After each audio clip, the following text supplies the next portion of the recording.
بسم اللہ الرحمن الرحیم۔ حضرت ابو ہریرہ رضی اللہ تعالی عنہ راوی ہیں کہ رسول کریم صلی اللہ علیہ وسلم نے فرمایا، بنی آدم کے ہر نیک عمل کا ثواب زیادہ کیا جاتا ہے، اس طور پر کہ ایک نیکی کا ثواب 10 سے 700 گنا تک ہوتا ہے، اور اللہ تبارک و تعالی فرماتے ہیں کہ مگر روزہ کہ وہ میرے لیے ہے اور میں ہی اس کا اجر دوں گا، یعنی روزے کی جو جزا ہے اسے میں ہی جانتا ہوں اور وہ روزہ دار کو میں خود ہی دوں گا، اس کے بارے میں کوئی دوسرا یعنی فرشتہ بھی واسطہ نہیں ہوگا، کیونکہ روزہ دار اپنی خواہش اور اپنا کھانا صرف میرے لیے ہی چھوڑتا ہے،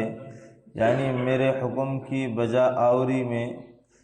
میری رضا خوشنودی کی خاطر اور میرے ثواب کی طلب کے لیے روزہ رکھتا ہے۔ روزہ دار کے لیے 2 خوشیاں ہیں، ایک خوشی تو روزہ کھولنے کے وقت اور دوسری خوشی ثواب ملنے کی وجہ سے اپنے پروردگار سے ملاقات کے وقت۔ یاد رکھو کہ روزہ دار کی منہ کی بو اللہ کے نزدیک مشک کی خوشبو سے زیادہ لطیف اور پسندیدہ ہے، اور روزہ سپر ہے کہ اس کی وجہ سے بندہ دنیا میں شیطان کے شر و فریب سے اور آخرت میں دوزخ کی آگ سے محفوظ رہتا ہے۔ لہذا جب تم میں سے کوئی شخص روزہ دار ہو تو وہ نہ فحش باتیں کرے اور نہ بےہودگی کے ساتھ اپنی آواز بلند کرے، اور اگر کوئی نادان جاہل اسے برا کہے یا اس سے لڑنے جھگڑنے کا ارادہ کرے تو اسے چاہیے کہ وہ کہہ دے کہ میں روزہ دار ہوں۔ اس حدیث مبارکہ کے اندر کئی ساری باتیں آپ صلی اللہ علیہ وسلم نے ارشاد فرمائی ہیں۔ سب سے پہلی بات یہ فرمائی کہ ایک نیک عمل جو انسان کرتا ہے، عام طور پر عام زندگی میں رمضان کے علاوہ ایک نیکی کا بدلہ 10 نیکی سے دیا جاتا ہے، اور رمضان میں فرمایا کہ ایک ایک نیکی کو بڑھا کر کے 700 گنا تک بڑھا دیا جاتا ہے۔ اور جس طرح مکہ اور مدینہ کا ثواب الگ ہے کہ عام دنوں میں ایک نماز کا ثواب 1 لاکھ کے برابر ہے، تو رمضان میں 7 لاکھ کے برابر ہو جاتا ہے۔ یہی ترتیب ہے کہ ایک ایک عمل کا ثواب اللہ بڑھا دیتے ہیں۔ اور پھر چونکہ روزہ تو ایسی عبادت ہے کہ اس میں بندوں کا کوئی دخل نہیں ہے، آپ کسی کو دکھانے کے لیے روزہ نہیں رکھ سکتے، بلکہ یہ تو صرف اللہ کے لیے ہے کہ ہاں آپ نے کھایا ہے یا نہیں کھایا، آپ اپنی جائز خواہشات پوری کر رہے ہیں یا نہیں کر رہے، یہ ساری چیزیں آپ کا اور آپ کے رب کے ساتھ آپ کا تعلق ہے۔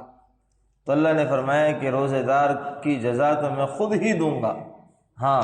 میں خود ہی دوں گا۔ اس کے بعد فرمایا کہ روزہ دار کے لیے 2 طرح کی خوشیاں ہیں۔ ایک پورا دن روزہ رکھنے کے بعد جب شام کو افطار کے وقت افطار کرتا ہے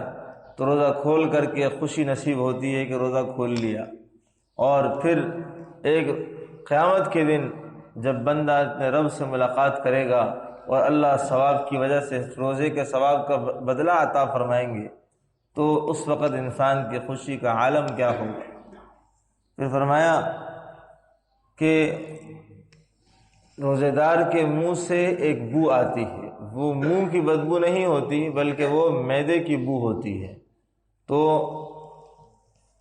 رمضان میں مسواک کرنا، چاہے کوئی سی بھی نماز ہو، ظہر ہو عصر ہو، ہر نماز کے لیے مسواک کرنا چاہیے،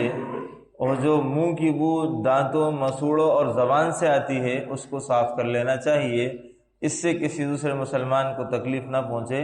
اور آپ کے اس طرح کے فعل سے اگر کسی دوسرے مسلمان کو تکلیف پہنچتی ہے تو یہ مناسب نہیں ہے۔ آپ کے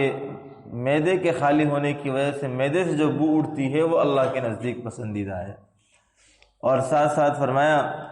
کہ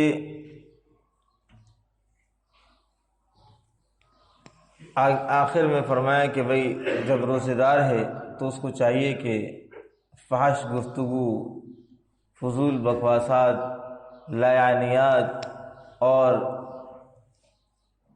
گندی باتیں اپنی زبان سے نہ نکالے، گالم گلوچ نہ کرے، اس طرح کی باتیں، اس طرح کی حرکتوں سے باز رہے، کیونکہ وہ روزے دار ہے۔ روزے کے کچھ آداب ہیں، اور اگر کوئی شخص اس سے لڑنے جھگڑنے کا ارادہ کرے تو اس کو کہہ دے کہ بھائی میں روزے سے ہوں، میں لڑنے کا ارادہ نہیں رکھتا، اور نہ ہی کوئی میرا مزاج ہے کہ میں اپنا روزہ خراب کروں۔ تو اس لیے انسان اپنے آپ کو ہر طرح کی برائیوں سے بچانے کی کوشش کرے۔ صرف روزہ کھانے پینے سے رکنے کا نام نہیں ہے، پورے آداب، گناہوں سے بچنا، گناہوں سے بچنا بھی روزہ ہے نا۔ گناہوں سے بچ کر کے روزہ رکھے، کہ گناہوں سے خود بچنا بھی ایک روزہ ہے،